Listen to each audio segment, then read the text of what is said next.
What up, Fight World? It's your boy Ego, and I'm back with some more boxing. Now, I just have to cover this. I did my post-fight analysis.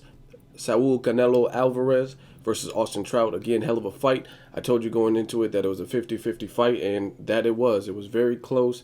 Depends on how you scored it and what you like to see. That's going to ultimately influence how you judged it and what you feel about the fight.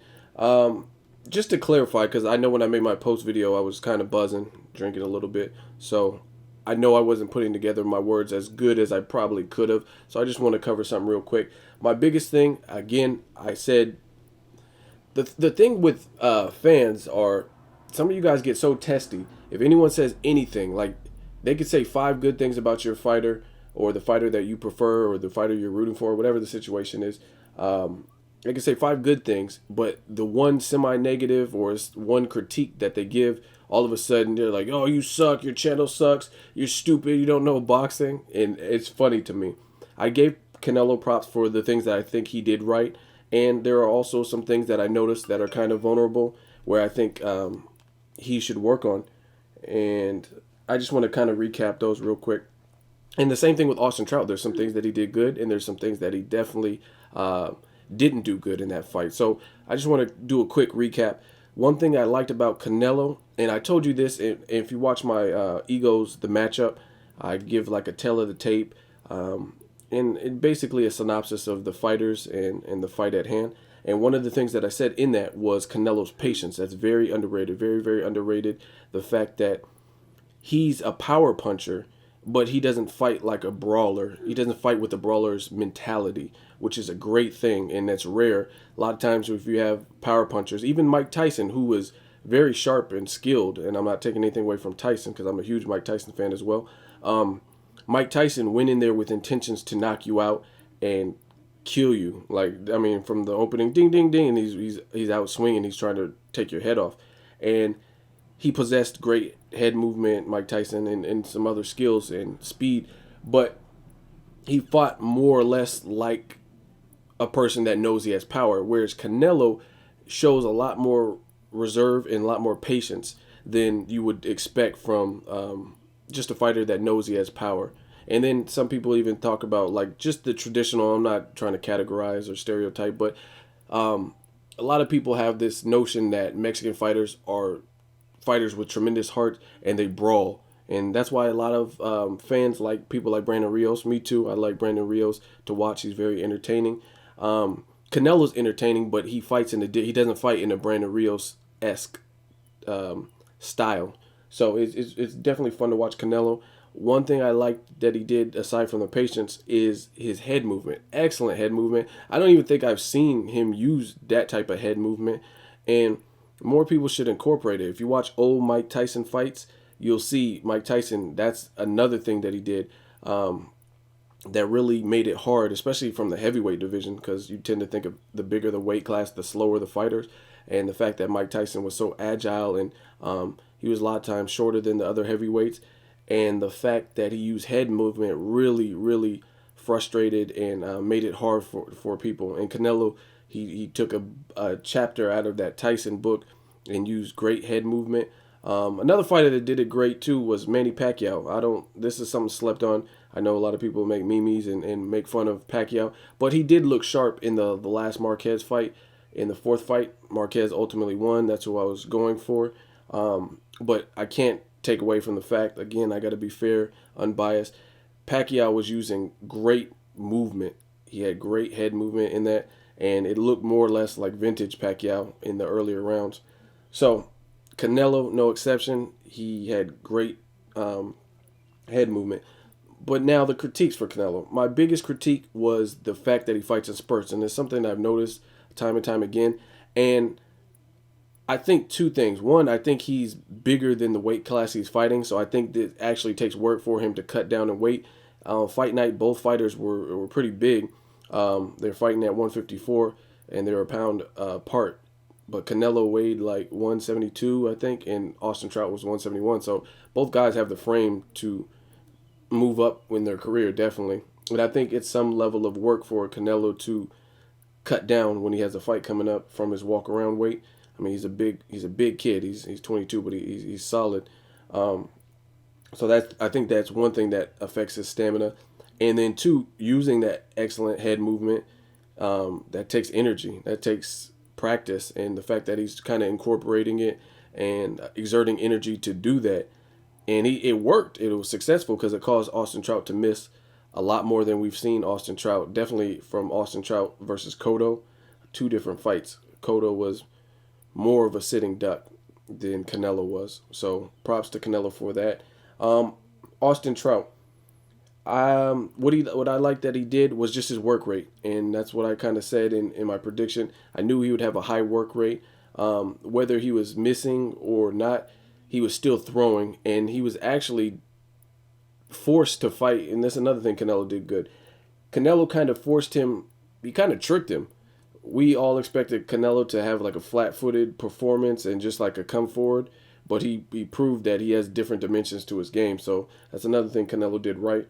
With he made the person who preferred to counter, he made them the aggressor, and that's always tricky unless you're someone like, in my opinion, a Floyd Mayweather, just who is really well balanced.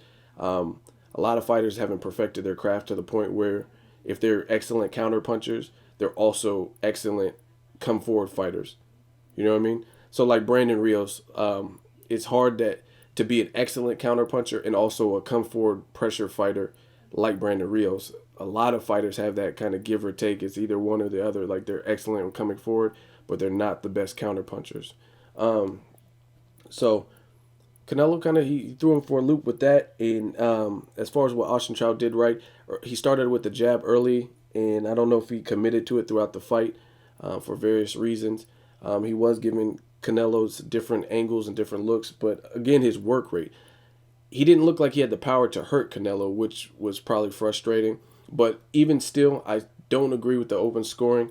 I think that changes the dynamic of the fight completely, and it changes the overall tone for both fighters. I think it's unfortunate for both fighters, to be honest. And I'm not just saying that. I'm being honest. And if this continues to happen in other matches, I'll say the same thing.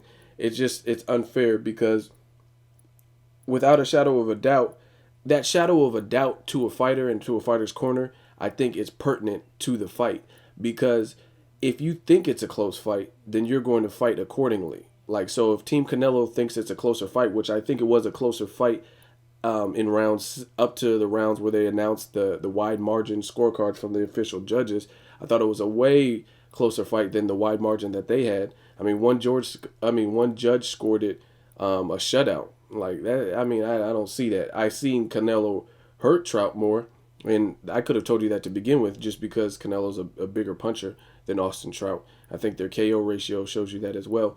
But I think where Trout had the advantage was his work rate because he was outworking Canelo in a lot of rounds, and you can't win a whole round. You have to judge a round by its entirety.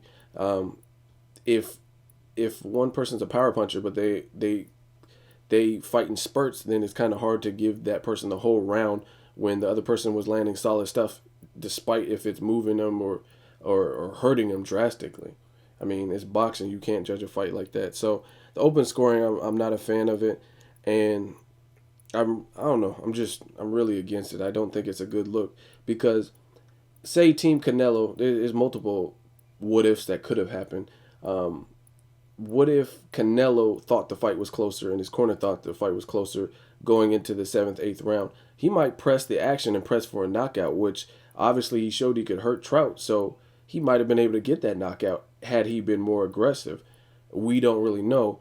And I think that level of uncertainty would bring the best out of both fighters. And that's just my 100% honest opinion.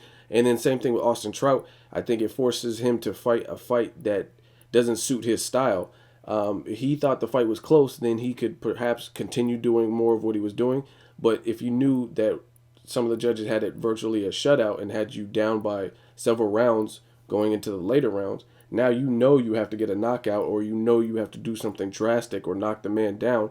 Therefore, it's going to screw up your game plan and tell you to, like, everything you've done thus far is not working. Now you need to switch up and be more aggressive or do something that could in the end get you knocked out because you're going against a fierce puncher. So for both fighters, for the reasons that I just listed, I don't think it's a good look with the open scoring. I'm really opposed to it. Let the fighters be in mystery. Let the corners be in mystery and not know where they're at, so they can come up with their own game plan and run with it. Whatever they think is happening, create a strategy to remedy it or make sure you secure a win. And that's just my honest opinion. So that's basically the recap. I don't take anything away from Canelo. He shocked by showing me different looks and dimensions to his fight game. The only real big critique that I had with the fight, again, was the open scoring and the fact that I don't think it was as stretched as some people make it out to be. And that's based on work rate versus power and the ability to hurt. Without a doubt, Canelo had the power, ability to hurt advantage on his side. He landed more significant punches and punches and bunches and showed that he can hurt his man. Trout didn't show that. However, I think Trout outworked his opponent in several rounds. So that's the only reason for a wash. An easy remedy would be if Canelo kind of stepped on the gas on certain rounds and just secured those for sure. Because there was rounds where, like even the knockdown round, I mean, I'm like, damn, this is easily a Canelo round. He knocked his man down and his legs looked like they were about to buckle. He looked like Gumby or something. So I'm like, damn, this is an easy Canelo round. But he allowed Trout to fight back into the round, or hurt Trout to fight back into the round and make it almost a 10-9 round. I would have still probably scored it a 10-8 just based on how hurt Trout was, but it was very close because he didn't really do much beyond that point. I attribute it, or I liken it to the fight with Ruslan Provodnikov and Timothy Bradley. For the same reason, Ruslan, in my opinion, would have definitely won that fight had he stepped on the gas in a few more rounds. And I think I even said that in the video in my post-fight analysis. He clearly hurt his man more than Timothy Bradley hurt him. But that's not how you score boxing. That's not how I score boxing. It's not all about who gets hurt. If you get outslicked and outboxed, then you got outboxed. And some people can get hurt and they can show it differently. In Canelo, who knows, maybe a punch or two or a body shot hurt Canelo, but he's such a warrior that he just grits and bears it and keeps persevering. You know what I'm saying? Some people have different chins, so just because you don't show that you're hurt by having your legs wobble or whatever doesn't mean you're not hurt or the punches are pity pat punches. So I don't really understand how some of you guys score it. I mean, because if using the logic that I've read with some of you guys, Sergio Martinez versus Chavez Jr. Sergio dominated for 11 and a half rounds. Let's be honest, for 11 and a half rounds. But in the 12th round, Chavez landed something big and almost got Sergio out of there. So does the fight go to Chavez Jr. because he clearly hurt Sergio, even though Sergio was landing stuff? He clearly landed a more defining, game-changing punch because he was almost able to get Sergio out of there. But that's not how I score boxing. Based on Sergio's work rate and what he did and what he landed, I would say that's a Sergio fight, even though he was badly hurt in the 12th round. Now, I'm not comparing Austin Trout to Sergio Martinez and Chavez Jr. as a fight.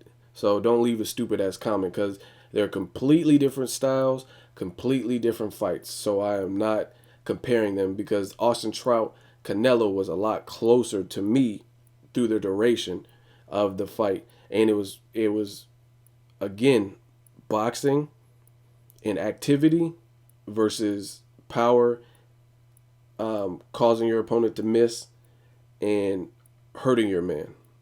So that's all I really got to say. That's my recap. That's exactly what I feel.